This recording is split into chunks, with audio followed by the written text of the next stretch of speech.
বর্তমানের গণতান্ত্রিক সরকার এদেশের মানুষের নির্বাচিত সরকার। বর্তমানের গণতান্ত্রিক সরকার এদেশের মানুষের প্রতিষ্ঠিত সরকার। সরকার রাষ্ট্রের বিভিন্ন শ্রেণী পেশার মানুষকে লক্ষ্য করে ফ্যামিলি কার্ড, কৃষক কার্ড, খাল খনন, বৃক্ষরোপণ সহ কর্মসংস্থানের ব্যবস্থা সহ বিভিন্ন কর্মসূচি বাস্তবায়নের কাজ শুরু করেছে। জনগণের জীবন মান উন্নয়নের বিভিন্ন পদক্ষেপ আমরা গ্রহণ করছি। প্রতিনিয়ত তার জন্য আপনাদের এই সরকার অক্লান্ত পরিশ্রম করছে, চেষ্টা করে যাচ্ছে। আসুন আমাদের এবারের স্বাধীনতা দিবসের অঙ্গীকার হোক সমাজের একটি অংশ নয়, বরং আমরা সকল শ্রেণী পেশার মানুষকে নিয়ে এই দেশে আমরা ভালো থাকব।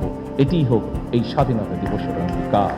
আসুন আমরা প্রত্যেকে একসাথে সহাবস্থানের মাধ্যমে প্রত্যেকে খারাপকে দূরে ঠেলে দিয়ে ভালোকে সাথে নিয়ে ভালো থাকার চেষ্টা।